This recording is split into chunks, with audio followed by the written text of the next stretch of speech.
It was a calm evening at home until the phone rang and changed everything. Marcus and I were having dinner, salmon and roasted potatoes I cooked, when his phone started buzzing. He looked at the screen and froze. "Who's calling?" I asked. "It's Selena," he said with a serious look. Selena, his 19-year-old daughter from his troubled first marriage, whom he hadn't spoken to in years. My heart sank. This couldn't be good. Marcus answered the call, and I watched his face closely as he listened, his expression showing worry. After a short conversation, he hung up and let out a deep sigh. "What did she want?" I asked, preparing myself. "She's coming to live with us. Her roommate kicked her out, so she's driving here tomorrow." I dropped my fork, suddenly losing my appetite. "Here? How long?" "She didn't say, but it seems like she's planning to stay for a while," Marcus replied. Panic gripped me. We had worked so hard to create a stable life together. Both of us came from broken families filled with lies and betrayals. It took years of therapy and trust building to heal those wounds. The last thing we needed was a troubled 19-year-old causing more chaos. "Can't her mom take her?" I suggested. Marcus shook his head. "You know how bad things are between them since the divorce." Before I could protest further, we heard the front door open. Our 16-year-old son, Eli, came in from basketball practice, his sweaty hair damp. "Hey, Mom, Dad, what's going on?" he asked, sensing the tension in the room. Marcus managed a weary smile. "We just heard from your sister Selena. She's going to be staying with us for a while." Eli looked surprised. He knew little about Selena beyond the few difficult stories Marcus had shared over the years. Okay," Eli said cautiously. "How long is she going to be here?" "We're not sure yet," Marcus admitted. A tense silence settled over the room, and I could sense the worry spinning through Ellie's mind. Selena's sudden arrival threatened the stability he cherished, but he was too compassionate to voice his concerns. I reached out and squeezed his hand reassuringly before turning to Marcus with determination. "We need to establish clear rules," I insisted.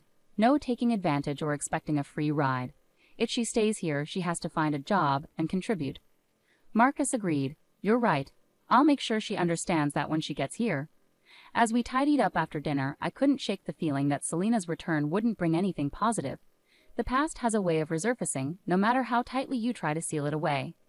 The next morning, I woke with a sense of unease. Today was the day Selena would arrive.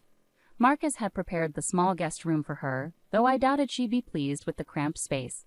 During breakfast, Marcus attempted to reassure Eli. "Don't worry, I'm sure Selena has matured a lot since I last saw her. Let's try to make her feel welcome." Eli nodded, but his apprehension was clear. Around noon, the sound of a car pulling up outside caught our attention. "That must be her," Marcus announced. My heart raced as we approached the front door. A blonde girl emerged from a worn-out hatchback packed with clothes and boxes. She looked nothing like the withdrawn, skinny 13-year-old I remembered from years ago during the divorce hearings. She had grown tall and attractive, dressed in trendy clothes with skillfully applied makeup. However, her bright smile didn't seem to reach her eyes. Marcus greeted her with an awkward hug. "Welcome home, Selena." "Thanks, Daddy," she replied sweetly, though she hadn't made an effort to stay in touch since the divorce. "It's great to see you again." Over the next hour, Selena brought in her belongings, stacking them in the small guest room. Despite the limited space, she refused Marcus's offers to help, sharply instructing him not to touch her things. So much for her growing up, I thought to myself. During dinner, Selena dominated the conversation, talking mostly about herself and subtly making jabs at me. "I can't believe you're still working as a nurse, Lena. Wouldn't you rather do something more interesting?" I held back my response. Nursing was my passion, but Selena clearly didn't respect it. When Eli shared his plans to apply for college scholarships, Selena scoffed. "Good luck getting enough money to go to a decent school." Eli looked hurt. I knew how much effort he had put into maintaining his straight A's and excelling in sports. After dinner, I pulled Marcus aside. "We need to establish some rules for Selena," I insisted. "We can't tolerate this entitled behavior."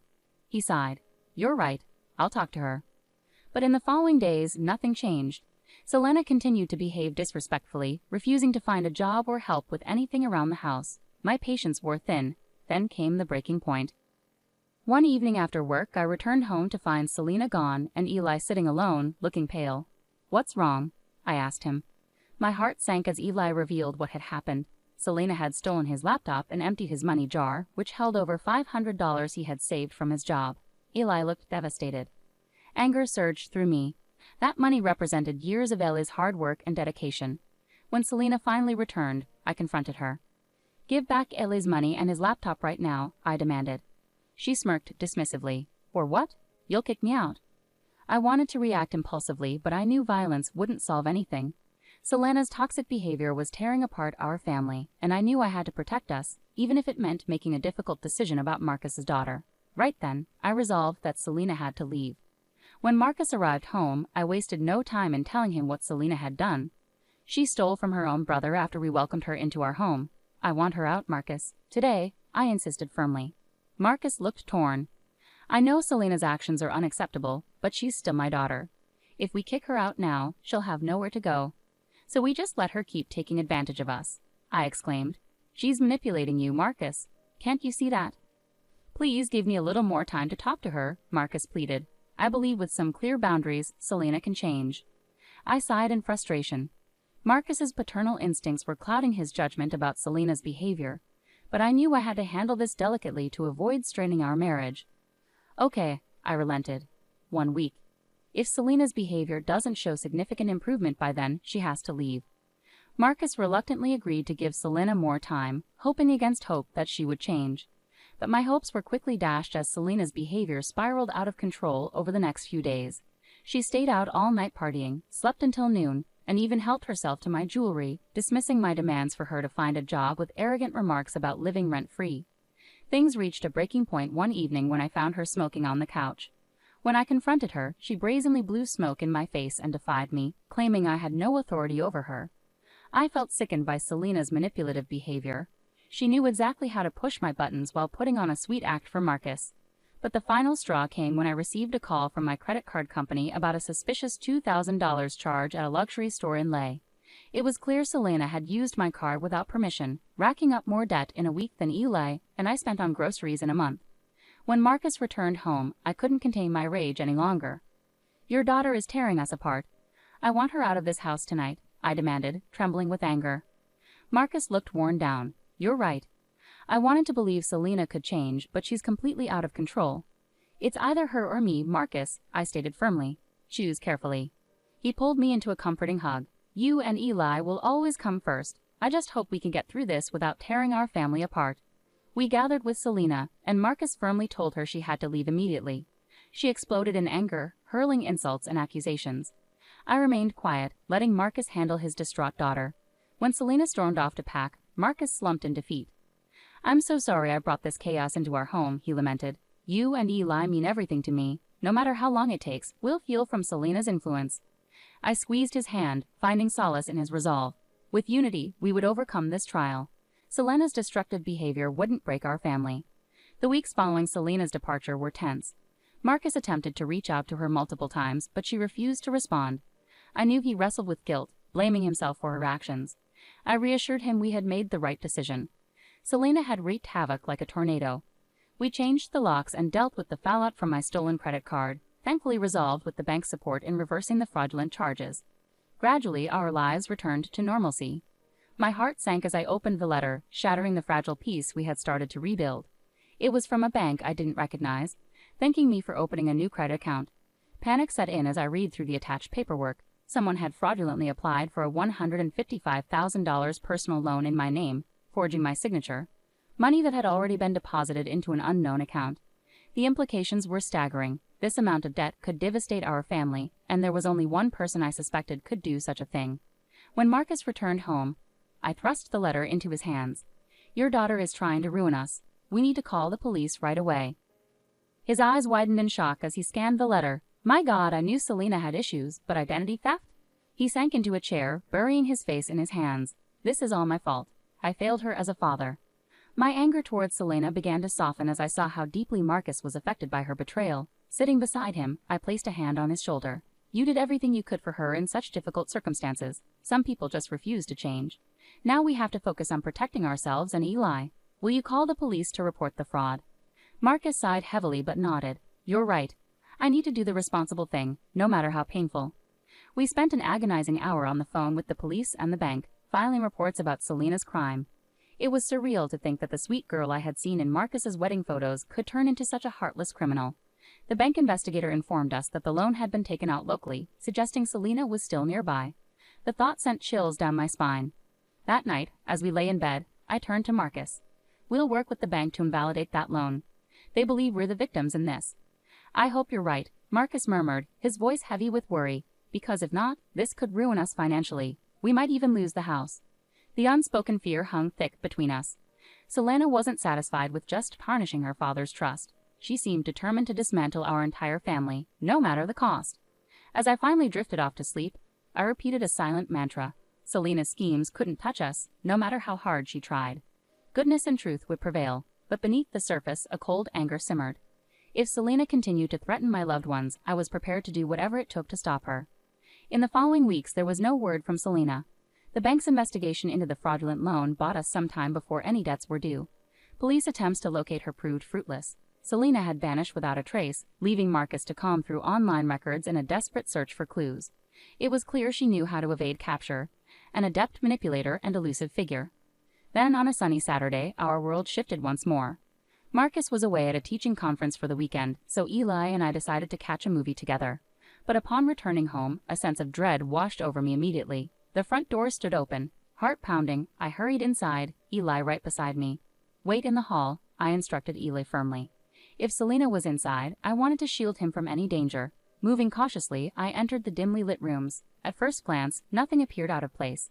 Then I reached Ellie's bedroom. The sight was devastating. Drawers thrown open, mattress overturned, and the closet in disarray. Eli rushed in beside me, gasping in disbelief. That's when I noticed the paper on his bed, scrawled with a mocking message. College fund gone. Oops, better start bussing tables, loser brother. Anger surged through me, blurring my vision. The college fund Marcus and I had painstakingly saved for Ellie's future, nearly $20,000, was stolen. Selena had callously used it for her own needs while leaving hurtful insults for her brother, whom she had never bothered to know. I heard a choked sob from Eli, his face drained of color, tears welling in his eyes. All the money you saved up for me, gone. I hugged my kind, hard-working son, feeling heartbroken for him. We'll find a way through this, I promised, but inside, I was furious. That money was meant to help Eli have a better life, but Selena had taken it all away without any care. When Marcus came home, he was devastated by the break-in and Ellie's loss. My usually calm husband was furious, just like me. Our savings were gone, our home broken into, and our son hurt for no reason.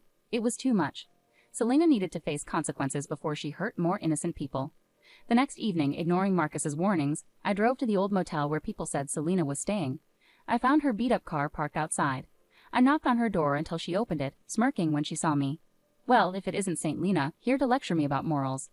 I slapped her hard across the face. You're a terrible person, I said angrily. Didn't ruining our lives once satisfy you? Selena's smirk disappeared. You'll pay for that, she snapped, trying to attack me. We struggled briefly before I pushed her back inside and slammed the door in her angry face. I walked away, shaking but determined. Today, Selena's reign of terror ended one way or another. I had given her chances to change, but some people are rotten to the core beyond redemption. Trying to save them risks dragging yourself down too. Selena had shown herself to be heartless and incapable of doing any good. Now it was time to cut her out of our lives for good before she could hurt us again. In the weeks that followed, I nervously waited for Selena's revenge. Marcus tightened security around our house. I kept Eli home from school, afraid to leave him alone until Selena was caught. But as time went on without any sign of her, we started to relax. Maybe she had realized she couldn't stay in town without facing consequences for what she'd done. Late one night, I woke up to blaring fire alarms. Marcus and I rushed to Ellie's room and found it filled with smoke, flames climbing up one wall. We grabbed Eli and hurried outside just before the fire consumed his bedroom. While firefighters put out the blaze, I couldn't shake the feeling that this was no accident. Selena had made a final desperate move for revenge. The police investigation confirmed my suspicions. Traces of gasoline had been found on one side of the house, deliberately set alight. It was a chilling realization that Selena had intended to destroy us as we slept, if not for our timely awakening. Marcus looked exhausted as he spoke to the investigators. Our daughter, Selena Rogers, is your prime suspect for arson. She's already committed identity theft and burglary against us. This fire was her latest attempt to harm my family. After discovering Selena was committing more serious crimes, the police finally took action. They got security camera footage showing someone in Selena's car leaving the area just before firefighters arrived. Arrest warrants were issued for Selena, and her name and photo were shown in the news as a dangerous criminal. Marcus even asked Selena to surrender, promising she'd get a fair trial. But Selena stayed hidden, leaving us stuck in uncertainty, fearing she might strike again. I stayed indoors with Eli, keeping a rifle and fire extinguishers close by. She had already taken so much from us. I wouldn't let her take our peace of mind too. Then one evening I got a surprise call from the detective leading the case, urgently telling me, "You need to check the news now. They just caught Selena Rogers." I rushed Marcus and Eli to the TV, our hands shaking. The news showed Selena in handcuffs outside a pawn shop, stolen things from our house scattered around her, jewelry and electronics. She cursed and spat at reporters while police put her in a car. Selena had thought she couldn't be caught, but she slipped up and got caught red-handed. Reporters talked about Selena's shocking crimes against her own family. Her reputation was ruined, and everyone saw the real monster behind her pretty face. I almost felt sorry for her, almost. That night, with Selena locked up and our home safe, we finally slept peacefully. The coming weeks would be hard, cleaning up the mess Selena made, but the worst was over. Her lies couldn't hurt us anymore. A new day had come, full of hope and promise. In the weeks after Selena was arrested, life slowly returned to normal. With Selena facing serious charges in jail, the heaviness that had burdened our home began to lift. I took Ely out to celebrate his birthday at his favorite restaurants, and Marcus and I spent evenings reminiscing about happier times before Selena came into our lives. We started making plans to repair the fire damage and recover financially. But looming court dates brought anxiety. Marcus struggled with the thought of testifying against his own daughter, despite their strained relationship. I tried to stay strong, reminding myself of the pain Selena had caused us.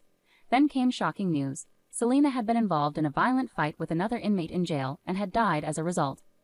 Marcus was devastated. He withdrew into our room for days, grappling with guilt. Meanwhile, I focused on supporting Eli, who, despite everything, felt saddened by the loss of a sister he barely knew. In the following weeks, we learned disturbing details about Selena's final days. The inmate she fought with claimed Selena had boasted about how she enjoyed deceiving people and wished she had stolen even more from us.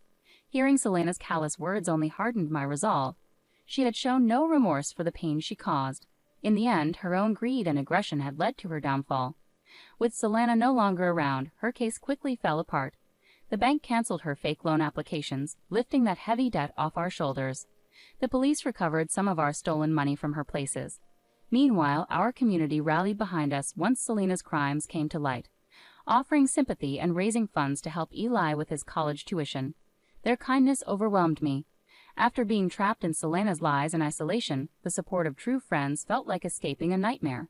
Marcus felt it too. We weren't alone. Good people could stand against evil together. On the anniversary of Selena's passing, we visited her grave for the first and only time. Marcus knelt beside her simple gravestone, quietly saying a prayer. I stood with Eli, giving him space. "She wasn't always like this," Eli said softly. "Do you think if she had made different choices, she could have found happiness?" I held my wise son close, embracing his insight. Everyone chooses their own path. Selena's led to destruction, but we're moving forward now, into the light. Marcus joined us, his demeanor finally calm. He took my hand with a gentle smile. "Thank you for staying by my side," he said. "Your love guided me through the darkness." Together we walked away from Selena's troubled legacy toward a future full of promise. In the months following Selena's passing, our family began to heal. We repaired the fire damage, recovered stolen money, and settled debts. Slowly we reclaimed what Selena had tried to take from us. Yet some wounds ran deeper. I woke from nightmares of fire consuming our home. Marcus withdrew into solitude, wrestling with guilt, while Eli grew more reserved, startled by every sound and keeping his door locked. That's when I suggested we start seeing a family counselor. Initially, Marcus hesitated, feeling ashamed about needing help. But eventually, he agreed that it was essential for us to heal fully.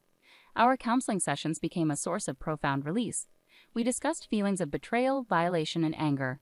The counselor taught us techniques to manage anxiety and PTSD, encouraging us to express our emotions rather than keeping them inside, which had strained my relationship with Marcus, who tended to brood. Through these sessions, I discovered depths of pain in Marcus that I had not fully understood before. He confessed that part of his desperate attempts to help Selena stemmed from regret over his perceived failures as a father during his divorce. The counselor helped him see that his intentions were misguided rather than malicious, easing his sense of shame. For Ailey, the most comfort came from returning to normal routines. He rejoined school sports teams, volunteered at a homeless shelter, and started working part-time at an ice cream parlor. Focusing on these activities and engaging with the community helped him feel more empowered and less helpless. 6 months later, with our counselor's blessing, we decided to put our troubles with Selena behind us. Using the last of the recovered money, we took a family trip to Hawaii. We enjoyed stunning beaches and delicious dinners, free from tension or drama, just cherishing our time together. On our last night, Marcus and I renewed our vows on the beach at sunset, with Eli proudly officiating. Looking at my two incredible men, my heart swelled with love and pride. Selena had tried to tear us apart, but instead, we emerged stronger. While scars remain, we wear them proudly, refusing to let past pain define us. Our family embodies resilience. During the flight home, I wrote a journal entry reflecting on our journey, which I later shared with Marcus and Eli. The past year brought immense challenges but also profound growth. We've grown closer, our wounds turning into wisdom. Selena's actions reopened old wounds and inflicted new ones, but we've stitched ourselves together, becoming stronger. Our imperfect family doesn't just survive, we thrive. Darkness fades, healing begins, and the enduring light remains. Later that week, I stored my journal in a keepsake box. The last remnants of Selena's havoc, court documents, financial statements, police reports, were discarded. Marcus held me close, saying, "It's finally over. Now we can build something beautiful from the ashes." I smiled at him and embraced Eli. The storm had passed. Ahead of us stretched a bright future, and together we would walk forward, facing the light.